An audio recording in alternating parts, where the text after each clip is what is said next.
Okay, so class in English grammar today I'm going to discuss about modals और modal auxiliary verbs.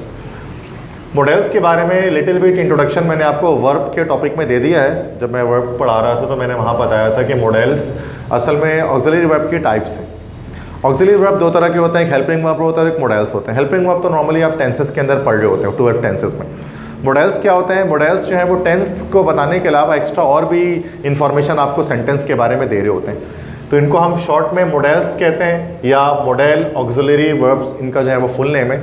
और ये काफ़ी सारे होते हैं, can, could, may, might, must, would, should, ought to, ये सारे हमारे पास कहलाते हैं modal auxiliary verbs. So in today's lecture we are going to learn how to use these words in English language and how to translate the sentences using these modal auxiliary verbs.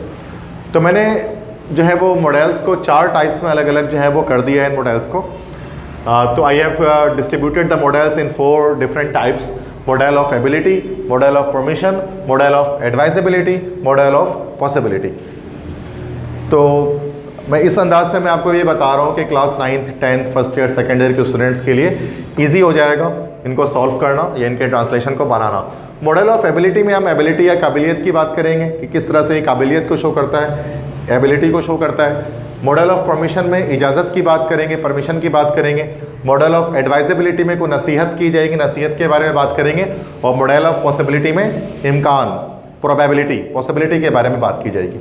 ठीक है, तो सबसे पहले model of ability. Ability बताने वाले 3 यहाँ पर मैं जो है वो आपको वर्ड्स में आपको बताता हूँ। उनमें से 2 मॉडल हैं और एक जो है वो आउटसाइड द मॉडल हमारे पास एक स्ट्रक्चर है। फर्स्ट है कैन।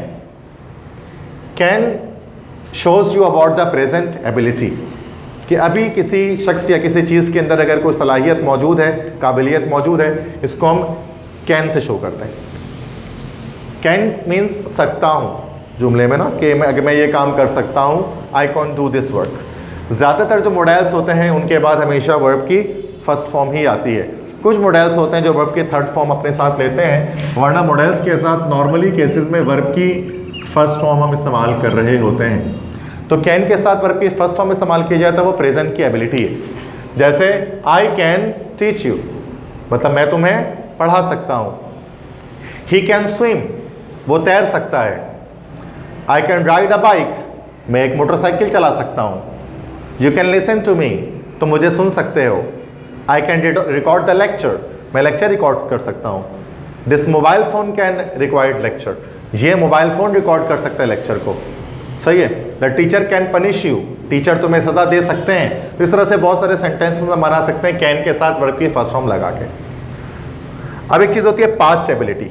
पास्ट एबिलिटी मतलब माजी की काबिलियत, माजी की सलाहियत। माजी में किसी शख्स या किसी चीज़ के पास कोई सलाहियत थी लेकिन अब नहीं है, मतलब सकता था। मैं तुम्हें थप्पड़ मार सकता था, ये जुमला जैसे मैंने लिखा यहाँ, तो उसके लिए हम यूज़ कर सकते हैं कुड।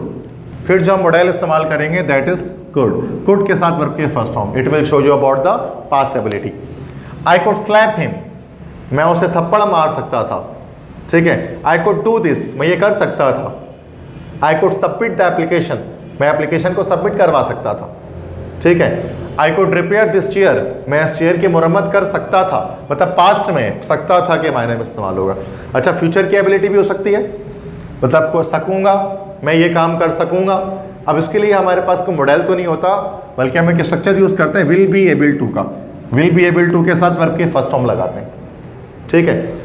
यही विल बी एबल टू, मतलब एबल टू का स्ट्रक्चर हम प्रेजेंट और पास्ट में भी इस्तेमाल कर सकते हैं। जैसे I am able to teach you, I was able to slap him.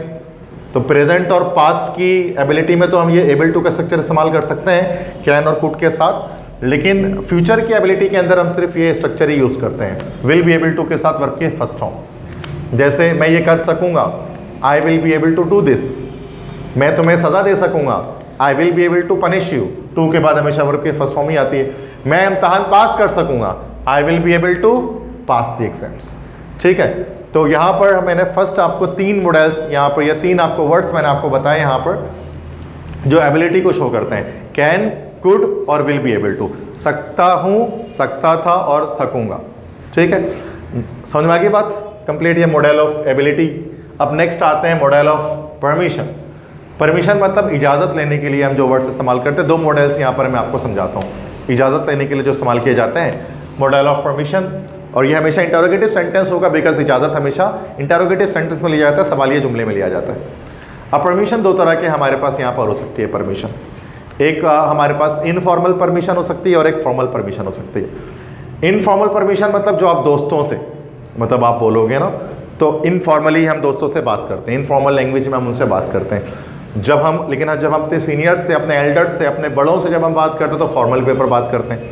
तो परमिशन दोनों तरह से ली जा सकती है, इनफॉर्मल वे पर भी, फॉर्मल वे पर भी। मिसाल के तौर पर जैसे अनस के पास अगर यहाँ पर कोई पेन मौजूद है और तुम जो है वो एहसन जो है वो मांगना चाहते हैं, अनस से एक पेन मांगना चाहते हैं, तो चूंकि आप दोस्त हैं तो हम इनफॉर्मल मांगेंगे, है ना, कि can I take your pen, क्या मैं तुम्हारा कलम ले सकता हूँ। तो अब यहाँ पर हम कैन यूज़ कर लेंगे। कैन से मुराद यहाँ पर ये आगे आपके पास इनफॉर्मल परमिशन है ये।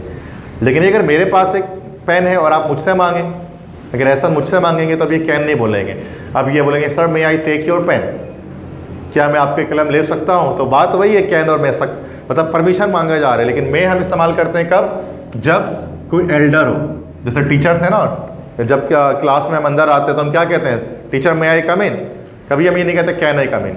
कैन आई कम इन का मतलब यही होगा क्या मैं अंदर आ सकता हूँ, लेकिन हम हमेशा क्या कहते हैं, मे आई कम इन। क्यों, बिकॉज पोलाइट रिक्वेस्ट करना पड़ता है, फॉर्मल वे पर रिक्वेस्ट करना पड़ता है टीचर्स के साथ, है ना। May I go to drink water, may I go to toilet, may I pick up my pen, ये सब कहते हैं ना, मे हमेशा कहते हैं टीचर को।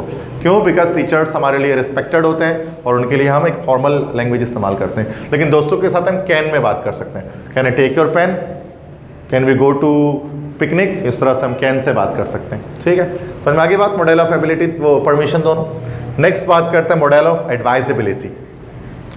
एडवाइजेबिलिटी मतलब एडवाइस, नसीहत, नसीहत पर बात करते हैं। नसीहत देने वाले जो हैं वो वर्ब्स की बात करेंगे, तो मॉडल्स की बात करेंगे, ठीक है, जिससे हमें नसीहत मिलेगी। तो अब इसमें हमारे पास डिफरेंट मॉडल ऑक्सिलरी वर्ब्स हैं। पहला हमारे पास है शुड।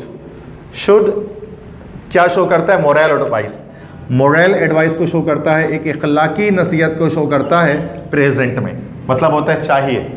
इखलाकी नसीहत से मुराद कि अगर तुम ये काम नहीं करोगे फिर तुम्हें तुम्हारे पर्सनालिटी के लिए बुरा होगा, ये अच्छी पर्सनालिटी में होने के लिए तुम्हें काम करना पड़ेगा। जैसे तुम्हें हमेशा सच बोलना चाहिए, तो ये एक एडवाइस है, नसीहत है जो किया जा रहा है। तो you should always speak truth, हमेशा वर्ब की फर्स्ट फॉर्म आएगी इसमें भी, we should always speak truth, तुम्हें हमेशा सच बोलना चाहिए। यहाँ पर ये क्या मोरल एडवाइस है, अगर नहीं सच बोलोगे तो तुम्हारी पर्सनैलिटी ख़राब हो जाएगी। तो ये चाहिए, शुड जिसको हम कहते हैं। तुम्हें बड़ों का अदब करना चाहिए, you should respect the elders. तुम्हें झूठ नहीं बोलना चाहिए, you should not tell a lie. तुम्हें क्लास में वक्त पर आना चाहिए, you should come in the class on time, ठीक है। अच्छा, आउट टू कब इस्तेमाल करते हैं, ought to is legal advice in present. Legal advice मतलब कानूनी नसीहत होगी ये। अगर तुम अब ऐसा नहीं करोगे तो तुम्हें क्या होगा, तुम्हें सज़ा मिलेगी, तुम्हें मुख्तलिफ लोग सज़ा दे सकेंगे अगर तुम अब ये नहीं करोगे। तो आउट टू मतलब जब हम किसी लीगल एडवाइस की बात करते हैं, जैसे तुम्हें बिल अदा करना चाहिए, यू आउट टू पे द बिल। अगर तुम बिल नहीं अदा करोगे तो आपको पेनल्टी लगेगी, गवर्नमेंट क्या करेगी भी, आपकी लाइन कट करके चली जाएगी। सिर्फ पर्सनैलिटी ख़राब नहीं होगी आपकी, बल्कि आप पर पेनल्टी भी लग सकती है। तो जैसे you ought to follow the traffic rules, आपको ट्रैफिक रूल्स की पासदारी करनी चाहिए। अगर आप नहीं पासदारी करेंगे तो क्या होगा, ट्रैफिक पुलिस आपका चालान कर देगी। तो ये आउट टू कब इस्तेमाल करते हैं कि जब आपको लीगल एडवाइस करो, तो आउट टू के साथ वर्ब की फर्स्ट फॉर्म इस्तेमाल किया जाता है। और जैसे मोरल एडवाइस है तो शुड, दोनों का मतलब है चाहिए। सही है, समझ में आया फ़र्क क्या है। अच्छा, अगर बहुत जोर देकर किसी को नसीहत देना पड़े तो मस्ट, फोर्स्ड एडवाइस, लाजमी करना चाहिए, मतलब जैसे तुम्हें लाजमी अस्पताल जाना चाहिए, फोर्स कर दिया, तो you must go to hospital, तुम्हें लाजमी ये काम करना चाहिए, you must do this work, तुम्हें लाजमी मेहनत करनी चाहिए, यू मस्ट वर्क हार्ड। समझ गए, तुम्हें लाजमी सच बोलना चाहिए, यू मस्ट स्पीक ट्रूथ। जब फोर्स किया जाए तो मस्ट इस्तेमाल कर लेते हैं, ये आपका फोर्स्ड एडवाइस हो गया। अच्छा, कभी कभी पास्ट की एडवाइस भी होती है, माजी में जैसे कोई नसीहत करता है तो मैं ऐसा करना चाहिए था, तो ये फिर हो जाएगा शुड हैव के साथ वर्ब के थर्ड फॉर्म, या मस्ट हैव के साथ वर्ब के थर्ड फॉर्म। चाहिए था इसके मतलब तुम्हें वहां जाना चाहिए था, you should have gone there. यहां पर आपको वर्ब की थर्ड फॉर्म इस्तेमाल करनी पड़ती है शुड हैव के साथ, you should have gone there, तुम्हें वहां जाना चाहिए था, ठीक है, तुम्हें ये काम करना चाहिए था, you should have done this work, तुम्हें ऐसा नहीं करना चाहिए था, you should not have done this. तुम्हें मेरी नसीहत पर अमल करना चाहिए था। You should have acted upon my advice. तो मतलब शुड हैव के साथ वर्ब की थर्ड फॉर्म पास्ट की एडवाइस, माजी में तुम्हें ऐसा करना चाहिए था। समझ में आ गई बात कि हम कब शुड इस्तेमाल करेंगे, कब आउट टू इस्तेमाल करेंगे, where to use must and where to use should have के साथ थर्ड फॉर्म। क्लियर है सब चीज़ें। नेक्स्ट लास्ट हम आते हैं मॉडल पर, मॉडल ऑफ पॉसिबिलिटी, जो आपको अब इम्कान बताता है। पॉसिबिलिटी बताती है किसी काम के होने के कितने % चांस है, कितनी % पॉसिबिलिटी है। इसके लिए 3 मैं आपको मॉडल्स बताता हूँ यहाँ पर, माइट, मे और मस्ट। माइट शो करता है 30% पॉसिबिलिटी को, उसका मतलब होता है शायद। मे शो करता है 50% पॉसिबिलिटी को, उसके मतलब ये होता है शायद। और मस्ट शो करता है 100% पॉसिबिलिटी को, कोई काम होना ही होना है।